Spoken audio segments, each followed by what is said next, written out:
Um, so we're going to talk next about Chinese medicine, and Chinese medicine is really interesting. It's an old system of medicine. Obviously, it's been around for about 8,000 years.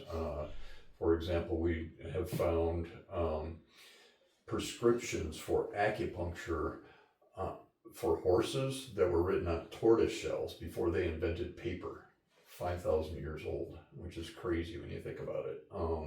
And so it's been around for a long time.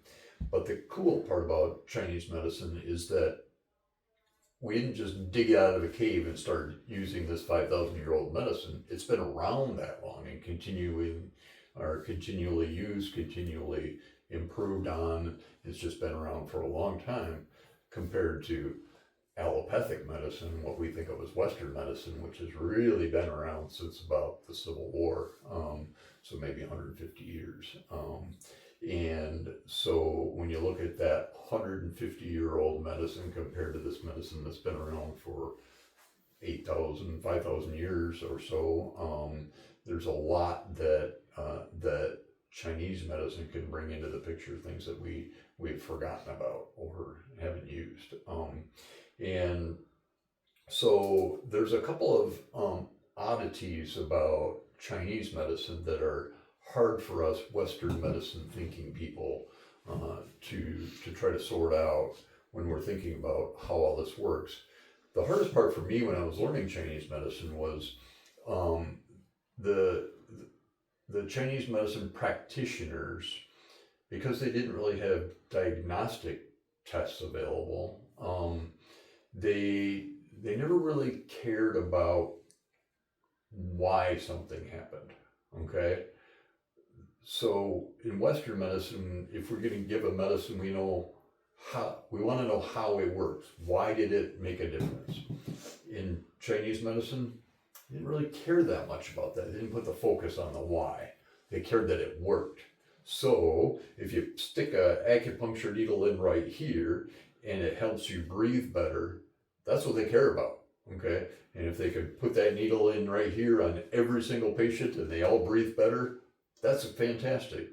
In Western medicine, we're like, okay, we'll put that needle in here, you breathe better, but why?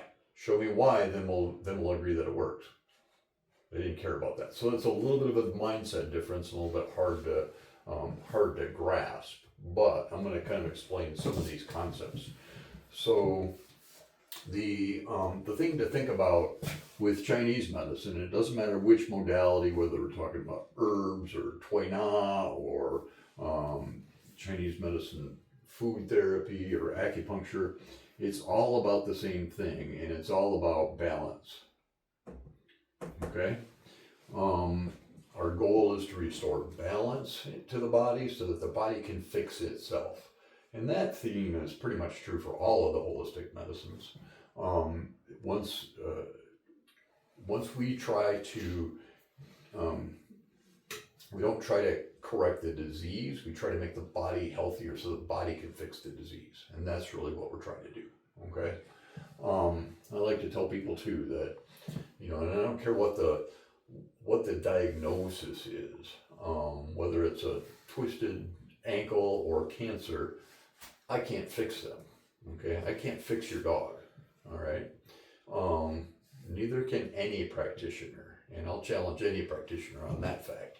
We can't fix them. The only way that animal can get healthier is by the animal fixing themselves, or the God that made your animal fixing them. It's those two. It's either God or the animal has to fix themselves. So us Western medicine practitioners aren't going to fix anything with a medicine. We can make them feel better, but not fix them. Okay. So anyway, back to Chinese medicine. So balance. So you've seen this symbol before, and everyone has, I think. This symbol represents, in Chinese philosophy, this concept of yin and yang. when I was studying Chinese medicine, and I would read about this stuff even before I started learning about this whole concept baffled me, because it seemed too complicated. It seemed like you hear a lot about yin and yang, but you hear weird things like you can't have yin without yang, you can't have yang without yin. There's yang within yin and yin within yang, and it's like, I don't quite understand what you're talking about there. Until I broke it down and made it super simple. It's simple because these terms are just comparatives. That's all they are, okay? Like light and dark, hot and cold, tall and short. For example, you can't easily describe, if everything was dark and there was no light, how would you describe light? You think about that for a minute, and it's like, that would be really difficult. And so yin and yang are the same way. They're just comparative terms, okay? So yin things are things that tend to be cooler, less active, shorter, heavier, quieter, and more feminine. Yang things are just the opposite. They're warmer, they're more active, they're noisier, they are taller or higher up in the air, and more masculine. So yin and yang are just the opposite of each other. So you'll hear things about yin and yang that they need to be in balance with each other, and that is true in your normal balance. They don't have to be 50-50, okay? But there has to be a normal balance between the two, okay? Once you're in balance, then you're healthy because your body will fix all the problems, okay? So we know that your dog, for example, is out of balance because you're coming to see me, okay? If she were in perfect balance, there would be nothing to treat. There'd be no problems, and you wouldn't be here at all, okay? So our goal is to restore her balance of yin yang, and the next concept I'm going to describe. Once we're there, then she'll be able to fix herself and be as healthy as she can be, okay? So I'm going to describe some more details of this, but this darker side represents the yin side. The lighter side is the yang side, and that's why we have yin within the yang, and then yang within the yin, okay? We also see that if you were to go around this, you have yin growing out of the yang, and yang growing out of the yin, okay? We'll give you some examples of what all that means in just a minute. And then we're going to break it down a little further, and then we're going to talk about how it applies to your dog, okay? So let me give you a couple of examples. So let's say, again, I'll go with my grade school artistic ability here. We'll call this a tree, okay?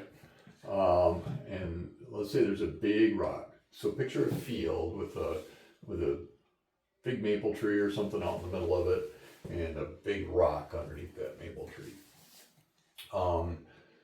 If you were to compare these two, it seems pretty easy to understand that the rock is more yin than the tree, okay?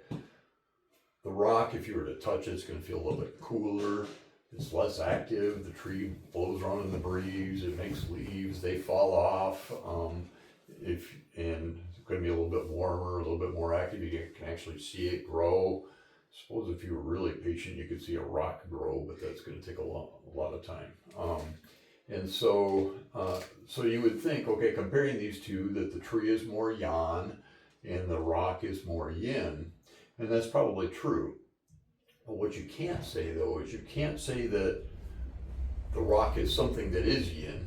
Okay, you can't say, well, the rock is yin, okay, and the tree is yang, okay. It doesn't work that way because you have to compare it to something.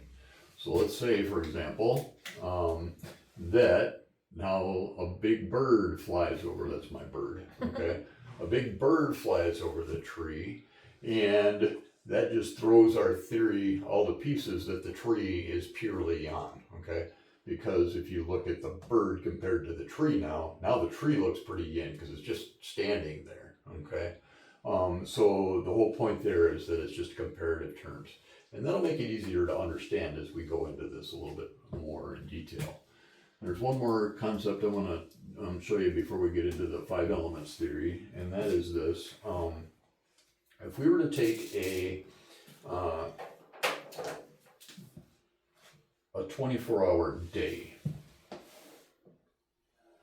and divide it into night and day, yeah, I'll do it this way. Okay.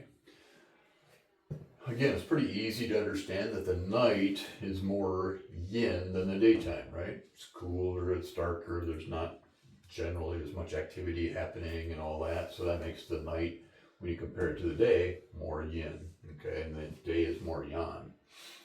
But if you remember our symbol up here, we have yin growing within the yang, yang growing from the yin. It's not like when the sun goes down, suddenly a switch to a yan period, or a yin period at night, right? It grows that way. So sometime about middle of the day, it's the most yan period of the day, okay? It's warmest generally, there's probably much more activity happening with birds and animals and people, that kind of thing. But as you get closer and closer to sundown, it's growing more and more yin, okay? Getting quieter, people are going home, having supper, starting to watch TV, getting ready for bed, whatever, okay? And then it continues to get more and more yin until sometime in the middle of the night, okay? And then as you get closer and closer to sunup, again, it doesn't flip on a switch and everything comes to life. You know, an hour or so before the sun comes up, the birds start singing. You can see that it's a little bit lighter. You can see a little bit of light on the horizon. And so that's this concept of growing from yin to yang and yang to yin, okay? So that you can take any chunk out of that and compare it to a different chunk, okay?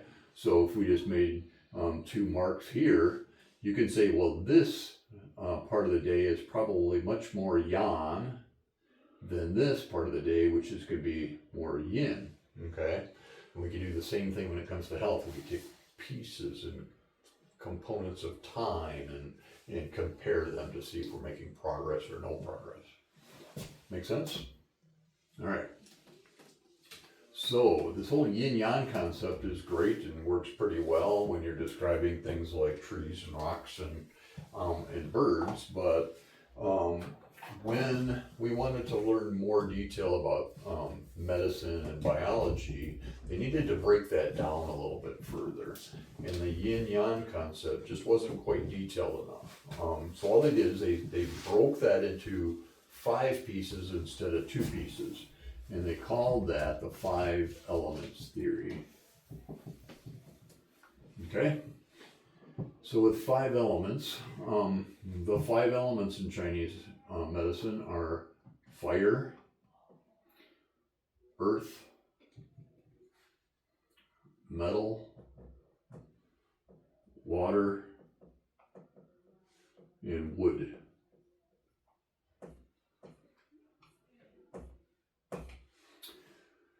And then they assigned a body system to each of these, okay? Fire is the heart.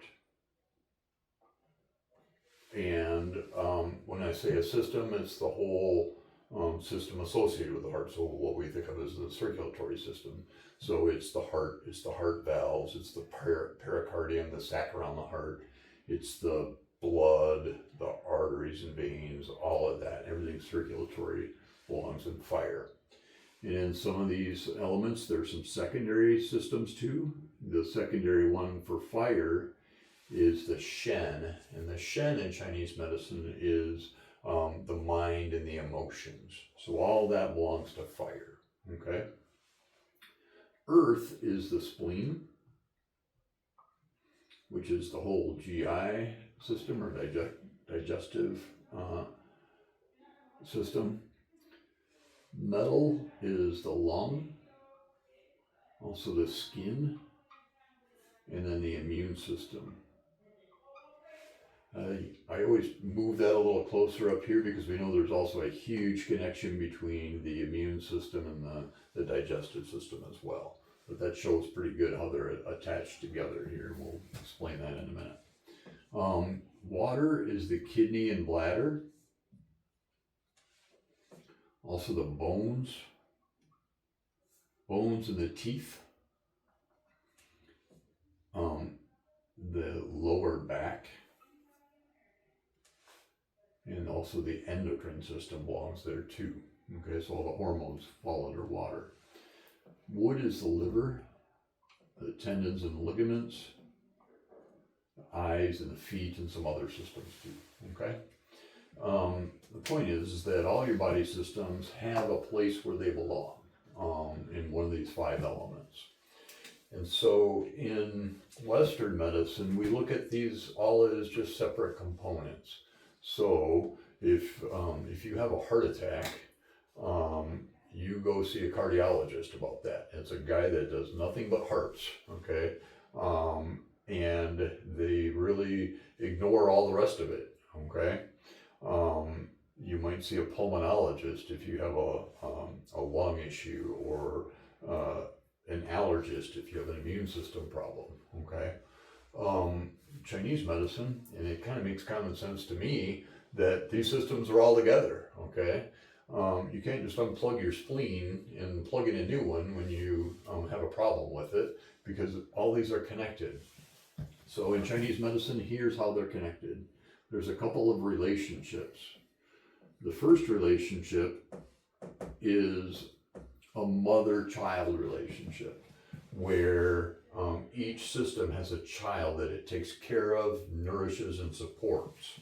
Okay, so the mom's job is to nourish and support. Okay, so for example, the way to think about that is that if a mom, most moms would do this, I think, if a mom had a sick child that she had to take care of, mom would work 10 jobs if she had to support this child to keep it healthy, if she had to buy medicines or whatever, okay?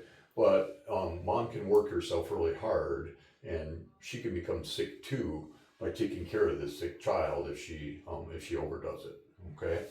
And that's true with our systems, as you'll see here. The second relationship is the grandmother-grandchild relationship, okay? So that's here. And where mom's job is nourishing and support, grandma's job is discipline. So if you have an element that's misbehaving and not doing what it's supposed to do, grandma will get involved, make that grandchild behave by sharing her energy, but she can become sick too. Grandma's not as strong as she used to be, and so she can become sick. And so what this does, this whole 5 elements theory, is it gives us an overall map of where the disease is in the body, what systems are involved, how much it's spread. We can use that to even predict where it might go next, but more importantly, we can use it to determine how to treat it, okay, by taking care of all these 5 elements.